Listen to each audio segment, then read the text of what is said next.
Bakakun on the side of University of South Alabama, the starter 100% of the time I have seen them, going up against Slatty from the University of Colorado.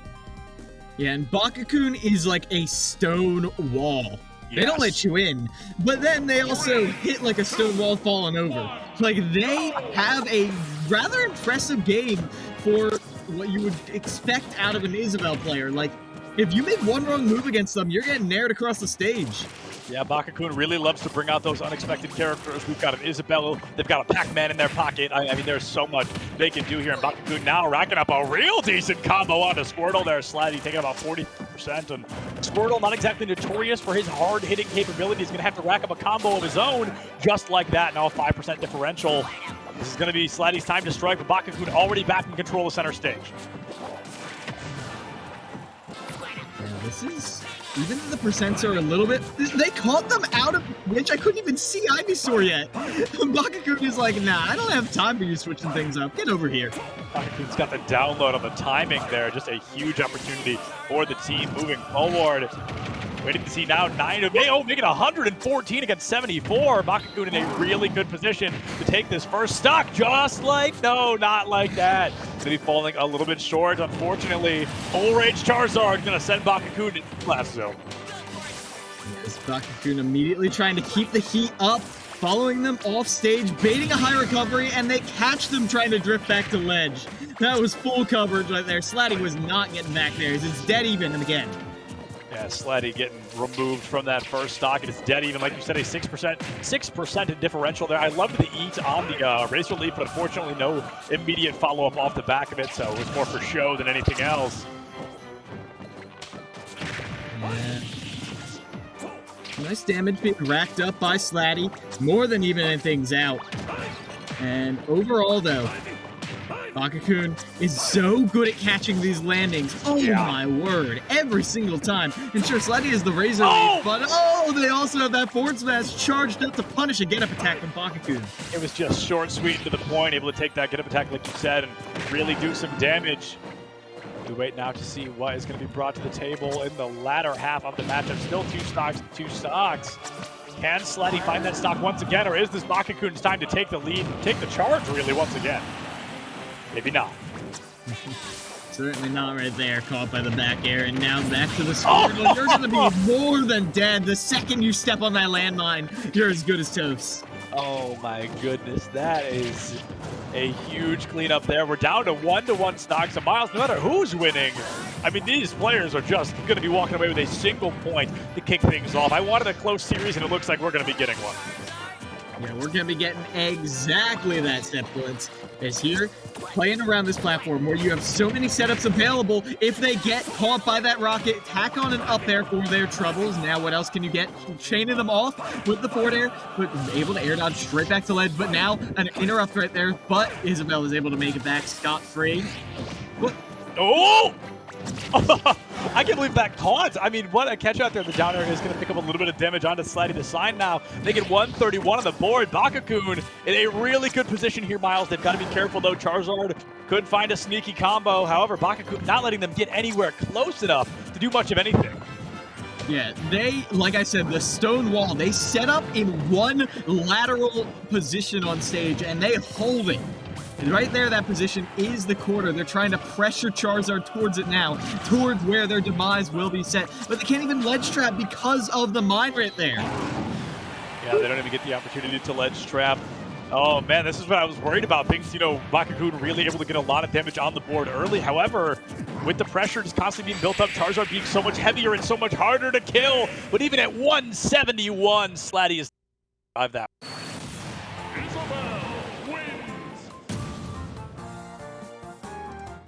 May have lost Miles, or perhaps he's just completely in a lack of practice this late in the season. Yeah, a little bit of a hiccup right there. Overall, though, Bakakun looking so practiced, as I was saying. And one thing I did want to talk about right here, I don't think it was right here. I think Bakakun, that weird moment where we just went, huh? I don't know if we got it clipped. I think that was Bakakun setting off the Lloyd rocket specifically to mess up the camera angle, to mess up Slatty's recovery.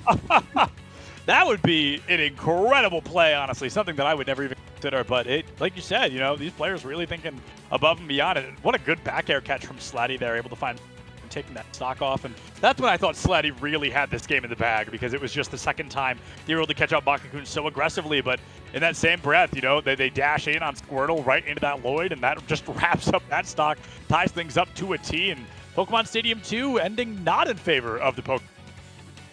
Yeah, not this time, I'm afraid. No, Isabelle is setting up some real estate there, and it's not going to be cheap. It's not going to be cheap to take anything from her. As you can see, Bakakun knows their setup so well, and they don't overcommit. Rarely do we see Bakakun extend past the marked territory that they lay down.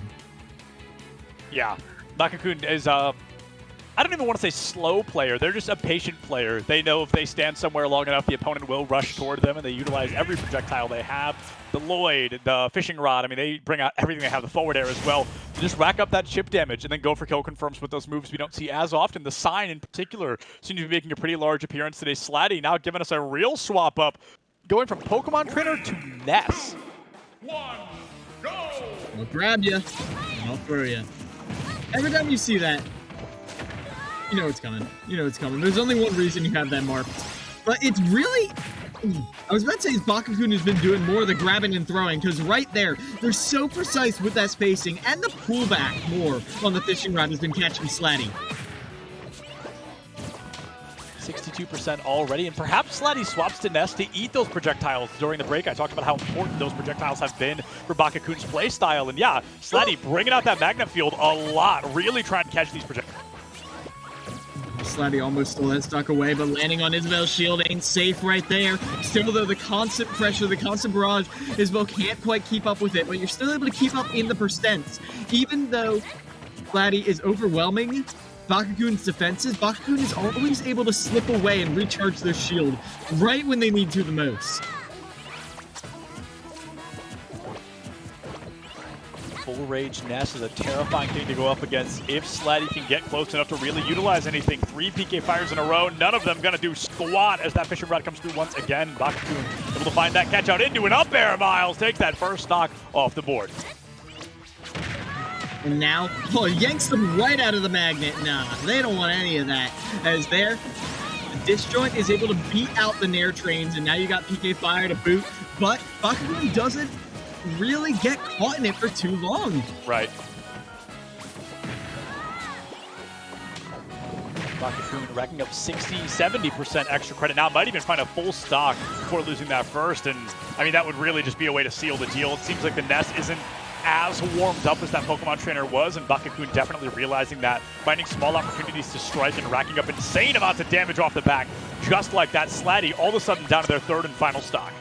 I was wondering why that looked so weird. I think that's one of the first time we've seen Bakakun miss that as though, yeah, that ledge pressure right there.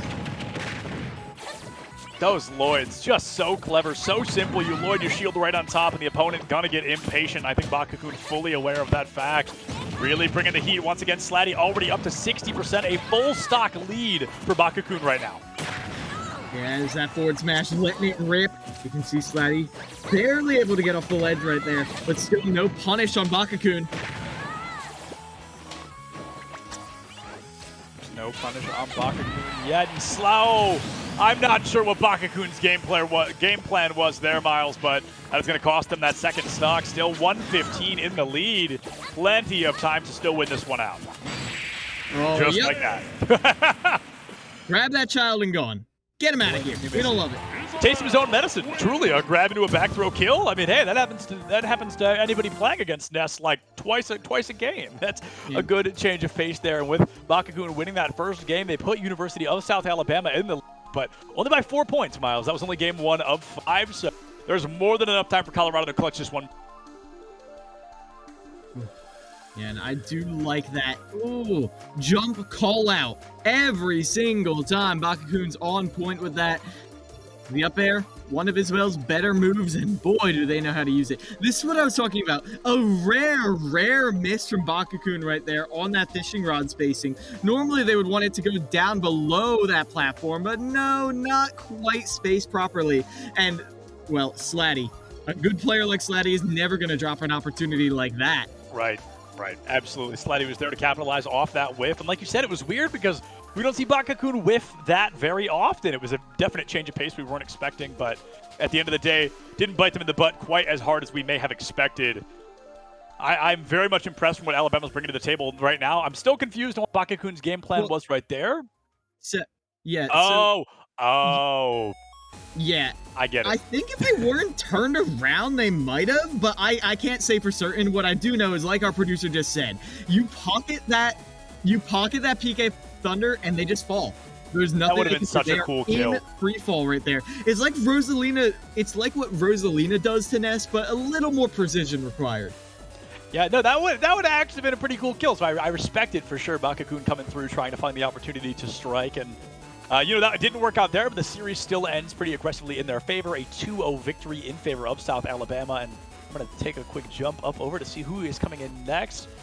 Looks like Nanomech is making an appearance for USA, number 2 coming in, and Nanomech, a very strong Terry player. Yeah, we have seen the Terry a lot coming out, the Terry and the Incineroar, and I can't say for certain who is stronger, because while the Incineroar usually gets beat out, it's usually this close. And then they go to the Terry, and the Terry can sometimes pop off, but it can sometimes just get stuffed outranged time and time again. And up against N, that might be happening. Yeah, most certainly. And full disclosure, I think I mentioned this at the beginning of the broadcast. I have not seen Colorado this entire year. First time seeing them, because I wasn't able to cast as much during the last split, and then this split we really have not seen them even a single time. So Colorado, a team that I am truly unfamiliar with, but University of South Alabama, I think this is my 5th time seeing them. I have seen them quite a few times. They're a team that has been around for quite a while now, and they're new to the EGFC, but it feels like they've been around because I, for some reason, can't get rid of them. They are here every week. I am here with them, and now I'm very excited. Nanomech, I feel like you said, whether it's that Terry, whether it's that Incineroar, getting better week after week. We're seeing some great improvements. Yeah, we certainly are. But you're going to need a lot of improvements, because N is another one of these Robins, and we don't see Robins unless they are amazing. Like, Robin is not a character you pull out in a college bracket 16 weeks into the regular season without being super confident. And I'm not even saying that as a generalization. I know how good N is. N is terrifying to go up against for literally anyone. Yeah. So I went in and I did my little, Command F, and I typed in Robin to see how many times I've seen Robin this split. 4 is the answer. N, including right now, N will be one of them. The other 3 are Outer Rim. So it is definitely going to be seeing a good change of pace. Somebody else bringing out the Robin. I even talked about that during Outer Rim series. I said Robin is probably one of the least seen fighters in the EGFC. We never see Robin players. So to see 2 in the same day, back-to-back series, I'm very excited. And is a name that is setting off like a small flag in my head. I'm not sure what time I saw them was, but I'm certainly confident. Like you said, bringing out Robin, that's not something somebody does on a whim. This is somebody who knows what they're doing. They know how to play the character. They know the lineups. They know everything they need to know to succeed.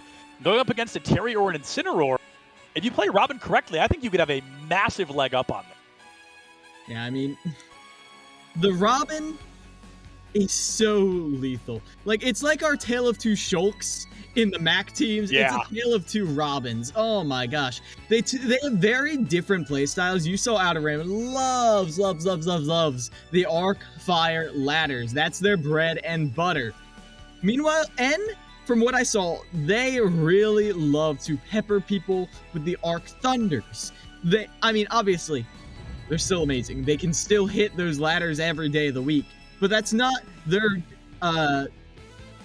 IMO every single day of the week. As we're getting in on PS2 now to start this out, and you can get a better feel for how N is going to look in the playoffs. N right now trying to do a little bit of damage, but it's going to be Nanomech coming in on that Incineroar. A pleasant surprise, but one that I absolutely welcome. Like we said, it's Incineroar or it's Terry, and it looks like Nanomech is trying to go for that insane, possibly trying to rack up some additional damage with that Revenge into a Lowland Whip, every Incineroar's favorite combo. Still at 70% though, N doing a really good job just zoning this poor cat out. Yep. And the second it looks like Nanomech might have gotten a single hit, nah, you get life stolen. Able to use a high recovery right there, lingering to beat out the up tilt, but Doesn't get any more than that. A nice bread and butter right there. Down throw into forward air. Solid bread and butter to rip things open here, and with a massive opportunity to strike, is going to capitalize right off the back of it here, Miles. Now, you can see Nanomech was just air dodging for their life right there, as N, looking like that sword card from Indiana Jones, they're just swinging that all around, and there's so much option coverage right there, and then they land with the command grab again. They're like, do a revenge, I dare you. I dare you. Bring it out. Come on, let's go toe-to-toe. It's really trying to go for that 1v1, trying to go for that opportunity to strike, but right now, Nanomech in a very real deficit. Like, things are a little bit worrisome, as this has just been a hyper performance from N. Miles, you said it right at the beginning. This player was going to be strong, and they are coming out to prove that right here, right now. Woo! The lemon sword combos right there, they're so brutal. It feels like Marth hitting tippers as they use that fully charged thunder to disrupt the recovery again. Nanomech, those onstage recoveries that might have gained you a foot in the door previously, but now N is punishing them every single time. We are not seeing any chance of an opportunity here for Nanomech right now. It is a 3-1 stock deficit. Nanomech is actually, sorry, that's a 3-0. That is N not dropping a single stock, and honestly, not even getting very close. A very, very strong performance to put Colorado back on the board. Yeah, beautiful stuff overall. Yeah, let's get another look at this. I mean, you got a tiny bit of leeway in the fact that landing gave you a little bit of a pancaking effect and you duck under the arc fire, but even then, N isn't like lost when their one option fails to connect. No, they're already inputting the next layer of their coverage. Yeah, the next layer, you know, is playing 2-3 steps ahead, really capitalizing off the back. And I love the shield pressure there, which then turns grab, which then turns into a forward air and even finds the elimination on Nanomech. Just very good coverage options, gets them off stage where Incineroar isn't exactly known for his top tier performance, and I think really took advantage of that, not letting Nanomech ever get comfortable or even really touch center stage. As now, at this point, I don't know if the Terry is the right call. Right now, N is just looking on fire.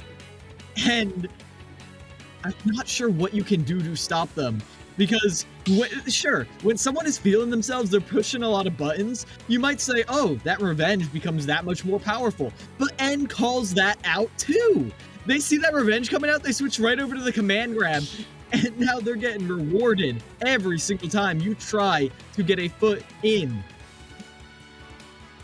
Yeah, they're doing a very good job just not letting Nanomech do much of it. And like you said, Miles, I'm not sure Terry's much better, because I think the revenge could have worked very well for Incineroar. I think we could have seen that, but we didn't see the revenge even a single time. Terry doesn't have a revenge. He doesn't have an ability that can kind of tank damage the way that an Incineroar may be able to. But now, the Terry is going to be making an appearance. Yeah, going on the battlefield right there, you've got a lot of opportunities to set up for catch and landings, but so does N. So it's going to be a little bit more scrappy, I feel like. It's not just going to be one-sided Incineroar looking for a big hit. No, Terry has tools to get in there and box. But either way, Nanomech is still going to have so much difficulty getting in. I lie, maybe you're not going to get the chance to throw hands to the Robin. Yeah, my goodness, Nanomech really trying to get in, trying to rush down, similar to the Captain Falcons we were talking about earlier. But right now, truly just not able to be consistently and aggressively zoned out by N. Every time we've seen Nanomech even get close, I mean, N finds 20-30% off the back of it. And punished. Here comes the ladder. The back air finisher. Beautiful right there. You didn't have to finish off the top just because that's cliche. No, N's not afraid to switch things up. And really, like you said, not afraid to switch things up, going for some easy strikes and already lapping Nanomech here. And that's another stock, Miles. Oh, no, wait, maybe not. Maybe Nanomech to make it return. Has to use the air dodge and walks right into more damage from the Robin. The arc fire is going to be missed. Second one not going to land as well, but the forward smash certainly will. This is a brutal one, Miles. This might be a 6-0. Yeah, you see N standing right there at roll distance. I do not blame Nanomech for switching at all, as N is still keeping up the pressure. N is just doing an incredible job being on top of things right now. I mean, Nanomech is unfortunately not able to get in the slightest. That's exactly how this Robin needed to play. To succeed, you needed to make sure that they weren't able to get anywhere near you, because the second they did, things really could have turned into a disaster.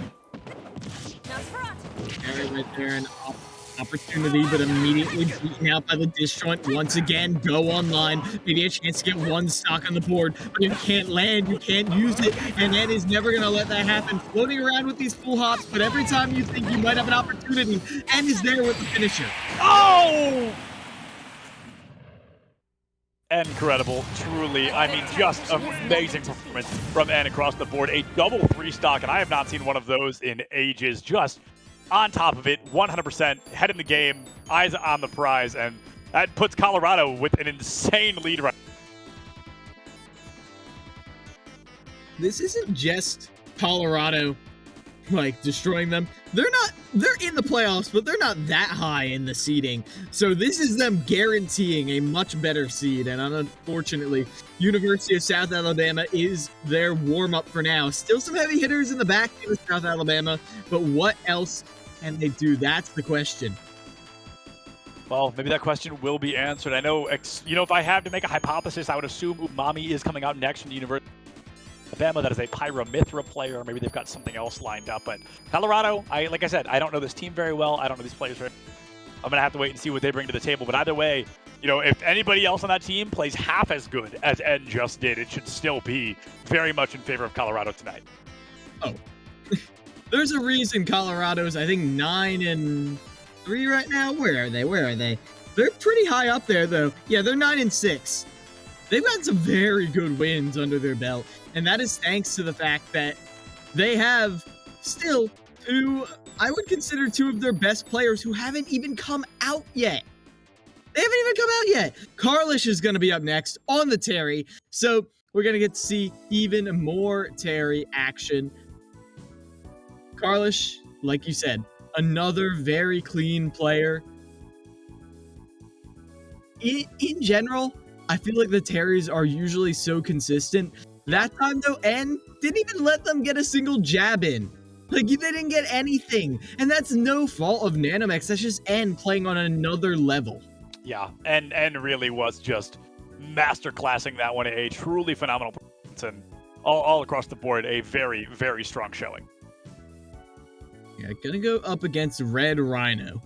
Consistent as can be on that Cloud, to the best of my knowledge. Yeah, just double checking. Yep. So Cloud versus Terry.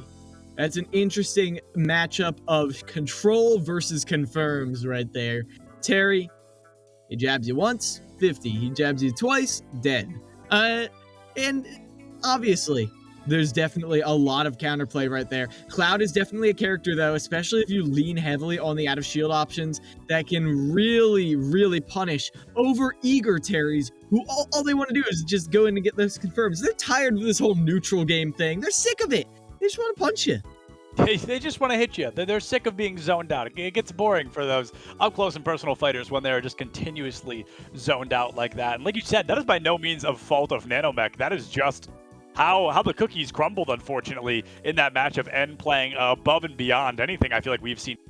We've got Carlish and Red Rhino making an appearance. So Red Rhino, I feel like it's usually the anchor on the side of South Alabama, so it's going to be interesting to see them come out a little bit earlier. Hypothetically, we're looking at Cloud v. Terry. Yeah. Like I was saying, the Cloud has many options to keep Carlish away. Yeah. Spacing the back air is an infamously powerful ledge trapping tool. Additionally, Terry is not the best at landing. Like, not many characters can say they like being above their opponents, but Terry in particular has trouble landing. No disjoint, no mix-ups really besides that down air. So we'll see what they can be getting out here. As Carlish starts out, they see them charging up on the platform, and they're like, okay, are you gonna do anything? No, let me get in there and fight.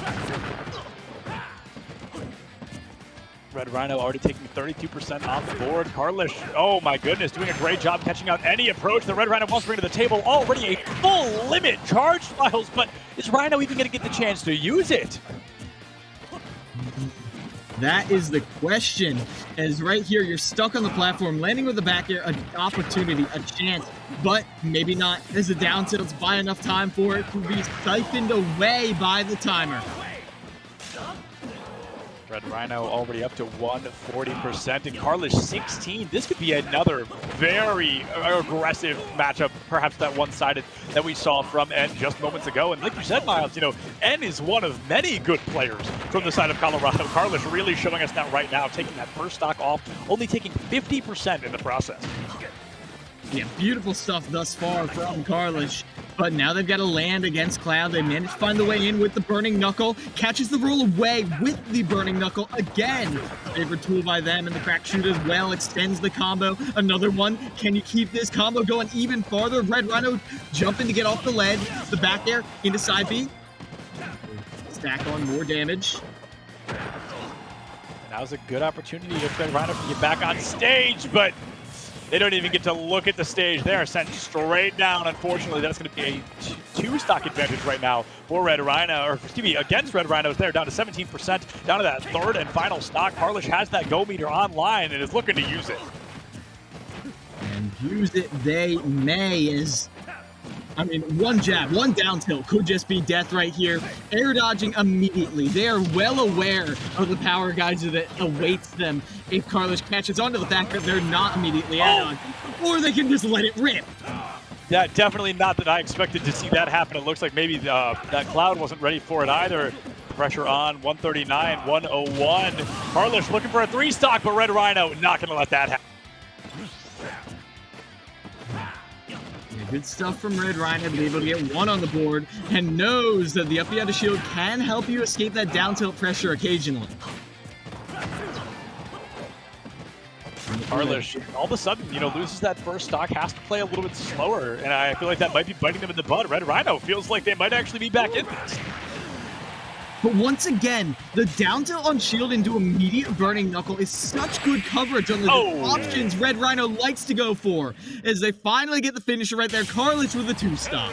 Carlish with the two-stock, almost the three, but not quite. And hey, with how Colorado's sitting right now, the two-stock, it's A-OK. I believe that bumps Colorado up into double digits, a 10-4 scoreline, and that was only game one between those two, Carlish and Red Rhino, so Red Rhino definitely second chance to come back. I feel like in the last 30, 40 seconds of that matchup, we really saw Red Rhino coming to life. Yeah, we definitely did. Red Rhino, a lot of the time, drifting back to cover some nice options from them. But like Red Rhino right there was overcommitting to stuff like forward airs at ledge to try and cover out those options. But then Red Rhino was really coming into their own on last stock, drifting back with nairs, dares, safer options that let them wait to get confirms. I think safer options may simply be what we need to see, right, from Red Rhino. I think you're spot on. It's just playing a little bit slower because Terry wants to rush you down. He wants you to make a mistake so we can capitalize off the back of it and do, who knows, 100-something%. But if you play it a little bit slower, if you play it a little more consistently, you force that Terry to play slower than he wants to, you can really shake things up when you need to most. Yeah, you certainly can. As Red Rhino, like you said, usually one of the anchors for University of South Alabama. So I think this is them in the middle trying to bring this back as best as they can. Red Rhino has tried to clutch it out before in the past. University of South Alabama had a very rocky season. A roster who I believe was composed mostly of freshmen when this all started out. Sure. Look at how far they've come. They're going up against one of the old titans of the EGFC. So we're going to see how they're doing now as we're going on to Smashville, looking to close the distance quite a bit. Yeah, looking to get rid of that distance, which could be a blessing just as much as it could be a curse. Red Rhino maybe wanted to play that distance a little bit harder, forcing Carlish to constantly approach and move into them, or they want to rush down, try to outrush the character notorious for rushing. I mean, it's going to be a very difficult approach here. Carlish going in early, trying to get a little bit of damage. Red Rhino trying to charge that limit break, but not coming through quite yet. Red Rhino with that first blood, able to find 27%, turns into 35% onto Carlish, but that is nowhere near a kill, and Terry, I feel, can do just as much damage and even fewer hits. Woo. You can see now that forward tilt sending them off. Nair as well. Red Rhino looks so at home on this stage, but one touch is all they need. The landing Nair opened them up to so much damage. Now you have limit on ledge, back throw, setting up into an edge guard. What can you get from here? Goes for a back air, but tries to air dodge ledge and fails, and now Carlish stuck up. You hate to see it. That is Red Rhino losing a stock much earlier than perhaps they would have needed to. 107 on the board. Carlish maybe losing that first stock a lot earlier than last time, and it looks like that is going to be the case after all. 2-2, only a 20% differential for the time being, but Carlish, large and in charge, able to turn 20 into 52. The limit break fully charged once again, but Red Rhino really has not been able to let one of these rip. Yeah, not at all. As I do like that use of the limit right there, covering the option with a lingering hitbox, but doesn't matter. The Nair spike will finish them off. It's such a brutal spike angle, that diagonal. It really is. That spike angle just a lot more aggressive than I think a lot of people may realize. Waiting now, it's going to be down to that last stock for Red Rhino. Things starting so strong, and then all of a sudden, really, the cards turning against them. 68% and counting. Limit break charged once again, but Carlish has been so good about killing this cloud as soon as that limit break is... Now you can see, are you going to get up into it? No.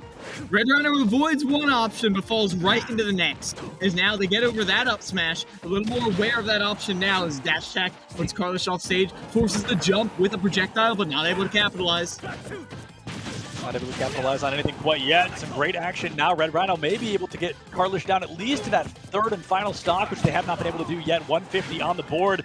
You've gotten Terry up over 100. That goat meter is ready, and that makes him all the scarier. You've got to get rid of this stock right here, right now, just like that. Carlish unable to make it back, and Red Rhino on the edge of a miracle, but up against someone like Terry, it is nearly impossible.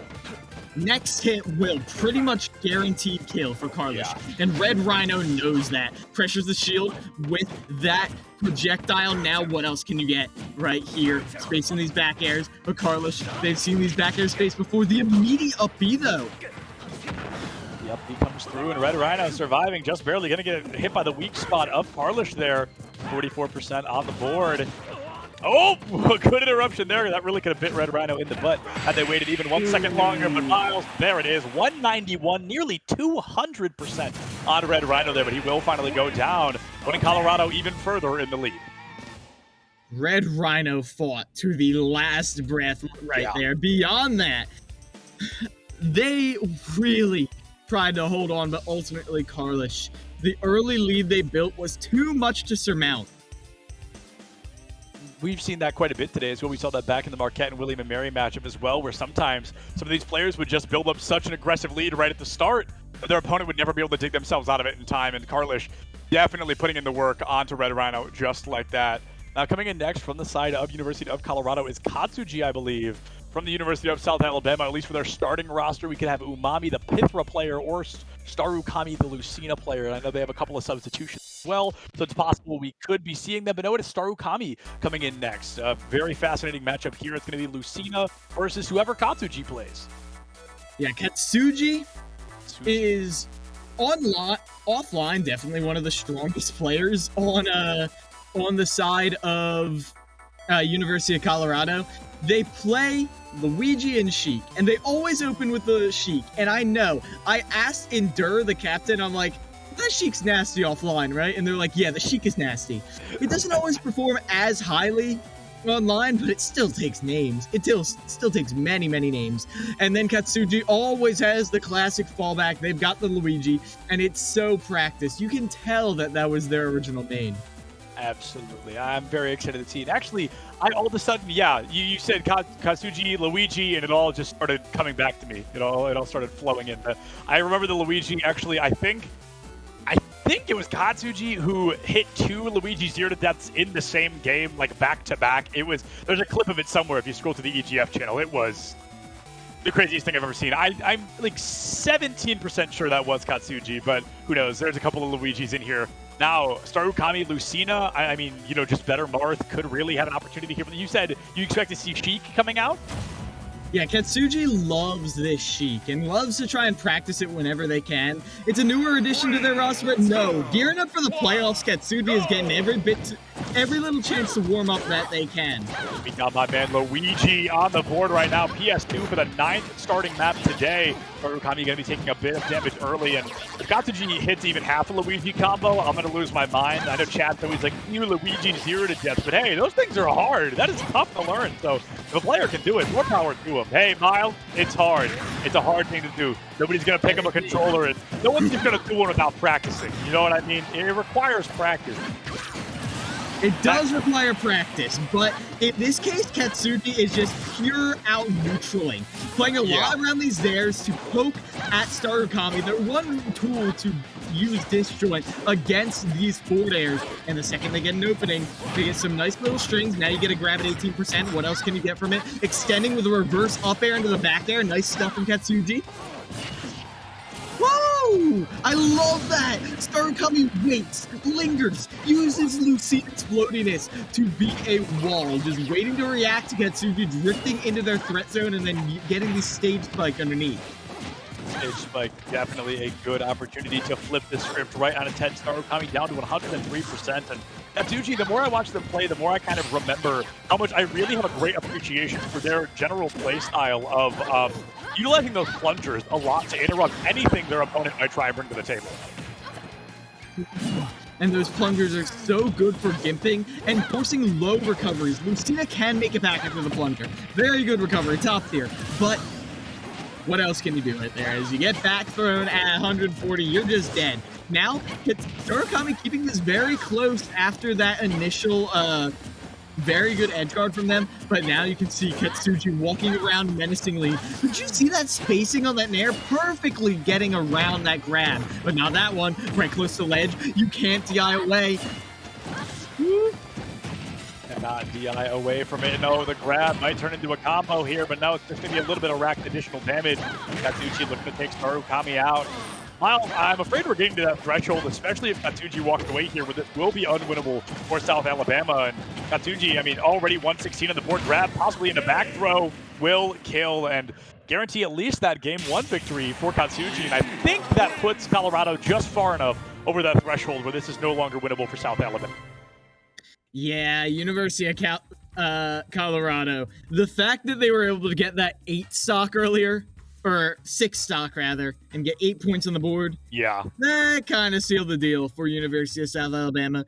They're out of this for the season, and they really, honestly, one of the most improved teams, I have to say. Starukami in particular, as someone who was learning Lucina right alongside them, their Lucina has gotten so much better, knowing when to look for situations like this, knowing when you can use Lucina's floatiness, because Lucina's offstage game is what keeps her relevant in the modern meta. The fact that you can linger and be a wall to anyone trying to recover, or in that case, kind of a reverse wall, ping pong, either way. Yeah, most definitely. It's going to be, I have to agree, Starukami, now when they came in, they were by no means bad, but they have certainly gotten better as we've seen them throughout the season. Like we mentioned, we've seen South Alabama, I think this is our 5th time this split, getting the opportunity to see them, so we've seen them quite often, especially in these last couple of weeks, and every week we see them, I feel like a lot of them really begin.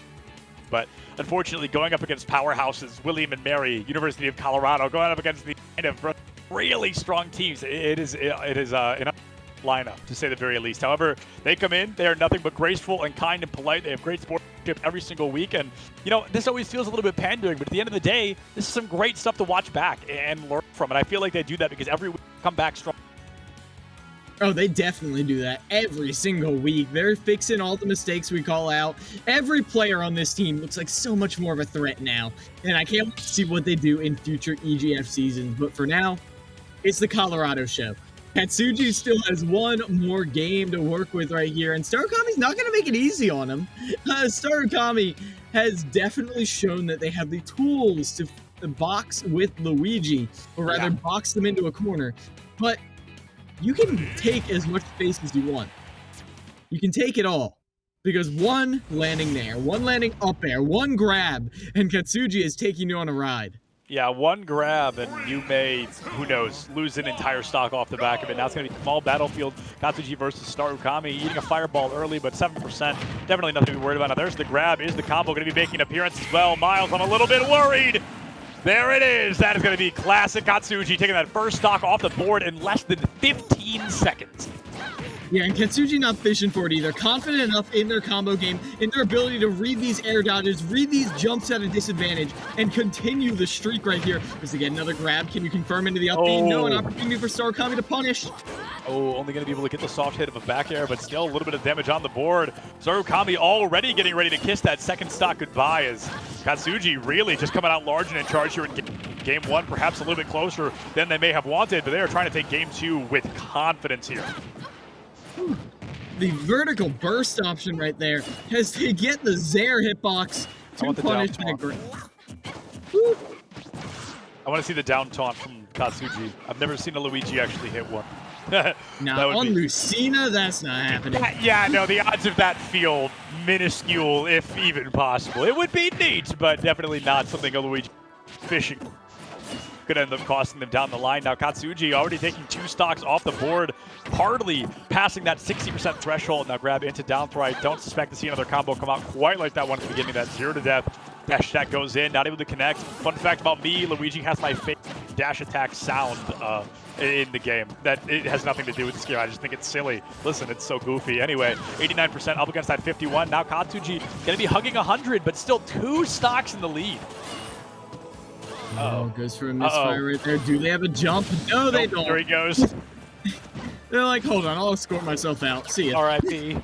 Yeah, no, the jump had been eaten. I think the first misfire didn't go as far as they had expected, and then they were unfortunately unable to capitalize off the back, falling a little bit faster than they were moving horizontally. I like the attempted a deflect there, attempted a parry. Really could have gone a long way, but now as the soft hit comes through, giving Starukami a huge opportunity to succeed. The up recovery through the plunger, not to get hit out by it. The back air is going to find something, but not quite enough. Not quite enough indeed, as you get the grab once again. Can you find anything? Okay. Bye. See ya. I was like, okay, we're going to get a down throw read into Luigi Tornado. Where are you going with that? Nope, that close to the ledge. You're just out of there, my friend. Oh, they were at 132. I thought they were at 102. No, they're gone. Yeah, 132 is going to be, I think, more than enough to really wrap something up and put a nice little neat little bow on top. You know what I mean? Really high-performing performance from Katsuji. I can't really think of another word there coming out. A very aggressive 2-0 victory, which has absolutely solidified Colorado's win here tonight. And as we move into the 5th and final matchup, we're going to be looking at probably Mami, the Pithra player, up against Endure from the side of Colorado. Yeah, Endure. This is going to be a ditto of the sword. And Endure, I feel like, is a very lethal player. We have seen, I've actually ended up with Endure on a couple clip channels where Endure will just hit a nair into up B and take your stock immediately. They don't fish for it, but they see that opportunity and they strike. You have a single chink in your armor and they will wedge their sword inside it and pry. Yeah. Absolutely, a single crack in that armor, and they will strip the armor clean off of you and go for the heart. They will go right through the smallest opportunity to strike. And Endure, another player from Colorado that the name has stuck. I remember them very clearly. Them and Katsuji. I think the other 3 I had never seen before today, but Katsuji and Endure definitely some real powerhouses on the side of Colorado. And Miles, I'm really curious how this is going to go because Red Rhino, that Cloud player, usually in this anchor position, Umami, with a lot more weight on their shoulder than normal. I wonder if that's going to have an impact on the playstyle today. Yeah, I mean, we have seen Umami come out and just win sometimes. Umami is a no-nonsense player. Like they're not always going to be winning neutral, but then you start feeling yourself. You start playing hot. You're like, okay, I can win this. I'm not just going to win this. I'm going to get 3 times. I'm going to hit JV3.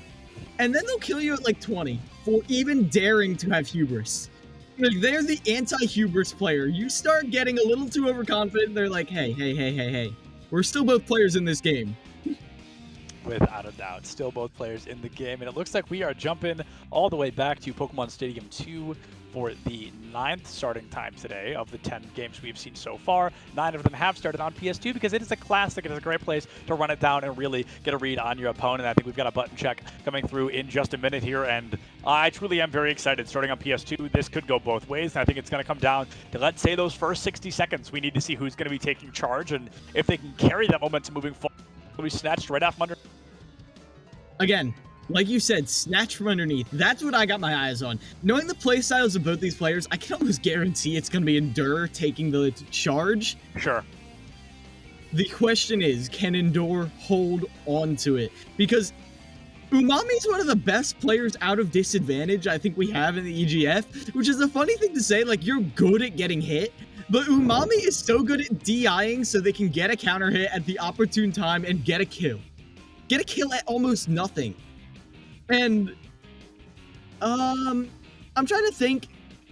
They might be able to get some shenanigans with foresight punishes on the up Bs. They don't quite have a counter, but they have ways to punish Ike for going for low up Bs. Either way, though, I'm excited to see what Umami brings to the table. Because, again, Umami doesn't always look like the showiest player, and then they just win. They just come out, and they upset you completely. Let's see if they can do that here as we're getting a button check underway.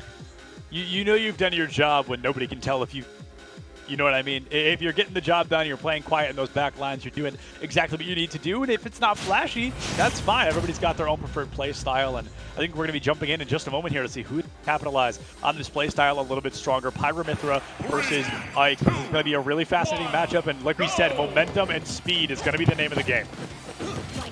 Yes. Trying to go in with that approaching back air. Endure giving a lot of respect to Umami. Knowing the burst range of Mithra online, Endure is not overcommitting in the slightest. This is Endure getting all the practice they can in preparation for their playoffs run. Like you said, every second counts here, every matchup. Nobody's going to give you a harder run than a fellow collegiate player just like this. Umami using that Mithra recovery to get up onto stage and actually finding a bit of a window to strike here. Mithra, of course, has the advantage of being faster, but hitting a lot softer, while Pyra is heavier, slower, and hits a hell of a lot harder. Umami now trying to swap between the two, but Endure with a phenomenal read, going to be able to send them right into the blast. Yeah, you go for that side B and Endure catches onto the timing, you are dead meat. That does not snap to ledge, and Endure knows it as well as anyone. Does he get the nair into the up single? What more can you get? Dash attack? No. It's one heck of an extension, as Umami cannot touch the ground, but from interval above the ledge is going to give them a way back onto the center stage. Oh, the up special there, going to catch out Umami, and now we are tied in the percentages once again, a 3% difference, but a full stock advantage for Endure right now. Umami now has another time to strike. This Pyro really does hit hard. If Umami can find something close enough to kill, the side special comes in, going to be able to grab ledge. It's another up special from Endure to rack up even more damage. Both players now in those triple digits, and Umami losing that second stock. Now playing around this, the nair up tilt. You get caught by that, it's Endure's favorite combo starter every day of the week. What else can you do? Playing very carefully around this at high percent. Umami could find this stock away, but the super armor actually gets them through that read. Super armor really doing the most right now for Endure. We've seen that up special quite a few times, and I've got to say, I respect it. I think it's a very intelligent play, one that we can really see these players utilizing a little bit more than if they play their cards right. It's going to be a huge opportunity now for Endure to walk away with a 3 stock. It's not like Colorado needed any help winning today. You know, they're already up 19.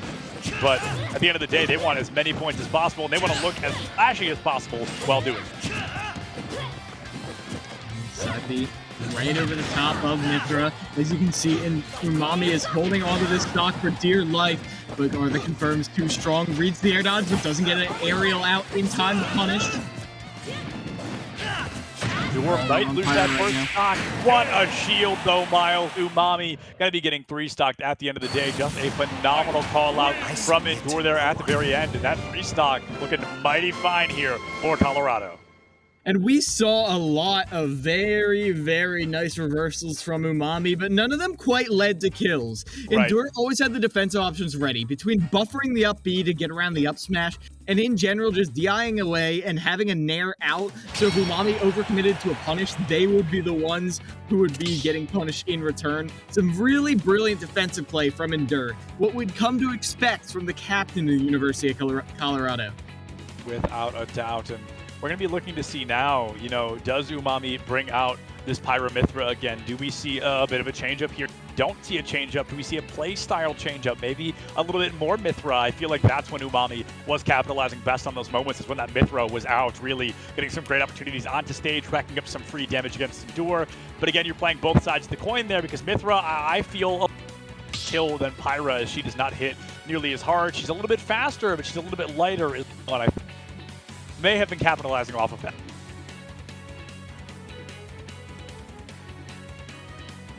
Miles, your audio is gone. Whoops, it is. But yeah, I do not mind more Pyra. I do think, or more Mithra.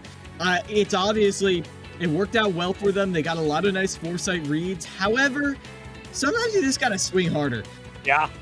Like, you're not going to steal stocks away with a lot of Mithra reads. You need to be very precise with those.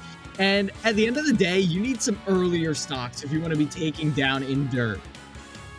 And while it's important to, have respect for your opponent, especially a player as consistent and as aggressive as Endure, in that same vein, you can't allow yourself to get in your own head and give them too much respect, give them too much space to succeed. Or a player like Endure is going to capitalize on that 100 out of 100 times. I think a little bit more aggression from the side of Umami could go a really long way, or you just swap and play Sonic. Alright. I have never seen the Umami Sonic before. I also have not. I'm excited to see it. However, right away you can tell Endure is ready. They're like, okay, if you go underneath me, you're opening yourself up to a combo. If you go above me, well, I'm ready to punish. At the moment, though, Umami is trying to feel out this pattern, this defensive wall that Endure is putting up. See if they can find any cracks in it.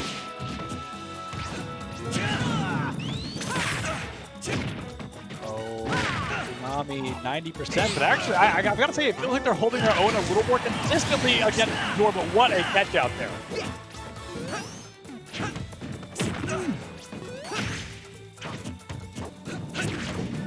Yeah, Umami thus far as like they've gotten the chip damage, but now you're stuck trying to land. And I think the down air as a landing mix-up is good, but you can tell Endure is so good at catching on to that pattern.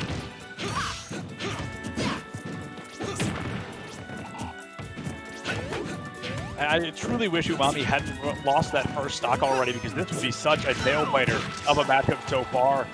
Endure right now, 97% on their first stock. Umami looking to take it. Still has yet to take a stock off of Endure, but looking a little bit more possible to do that here. Oh, off the top.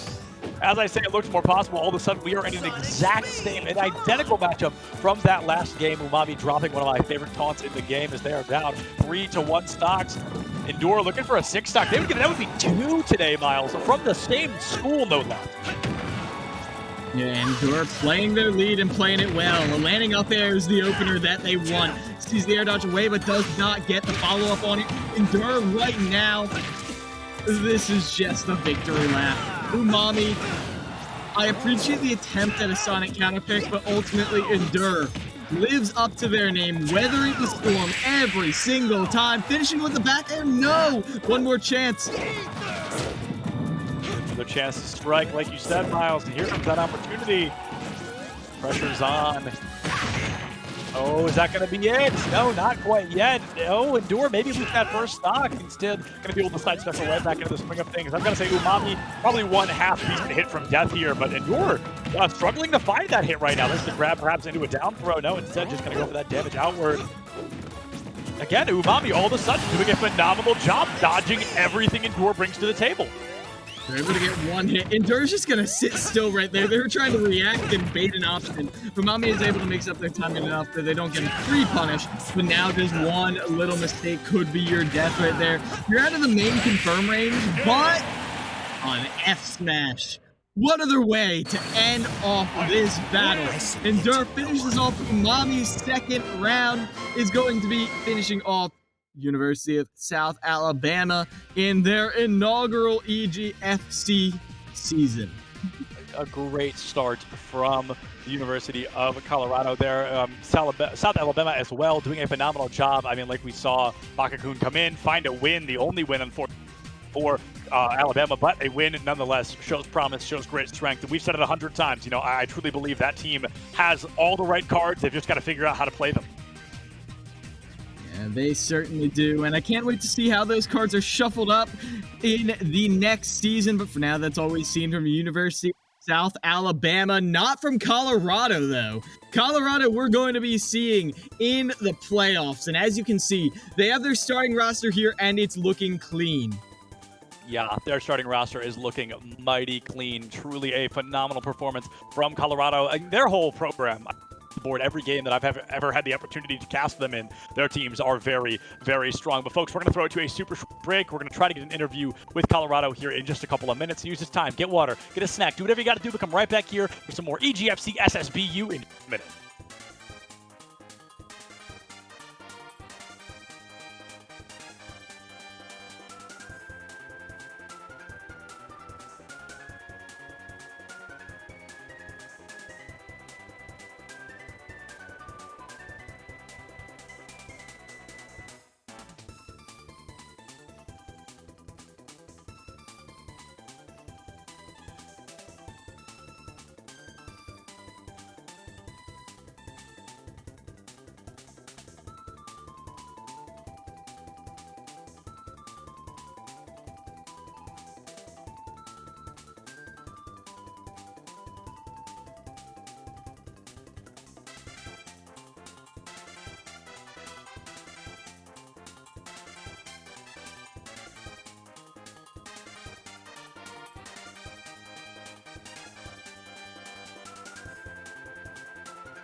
What is going on, everybody, and welcome back for some EGFC SSBU. I'm still Septilence, that is still Kilomiles, and we are joined this time by Carlish, a powerhouse player in the form of Terry for the University of Colorado. So, Carlish, my first question, well, first of all, congratulations, as you guys have certainly secured a spot in playoffs. You did that well before tonight, but tonight, I mean, a statement was made. Anybody watching, you guys are definitely a force to be reckoned with. But my question for you is, moving into those playoffs, are there any teams in particular that you are either worried about facing or excited to get a run back or just excited to play in general?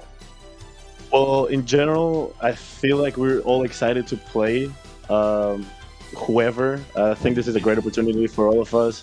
Just playing, that'd be great. Of course, we're scared of the top teams that, well, we're not exactly undefeated, but almost, like DePaul that is up there, and we defeated them barely, but we did. And of course, those teams that are up there, we're scared. Well, I wouldn't say we're scared, but we're like we're gonna try and do our best against them, and yeah, it's gonna be fun though, for sure. Oh, definitely. Yeah, and like you said, you've got those last-second skin-of-your-teeth wins before. Do you feel like your team is a very clutch team? Do you think you can win it out if you get into one of those Game 5 situations?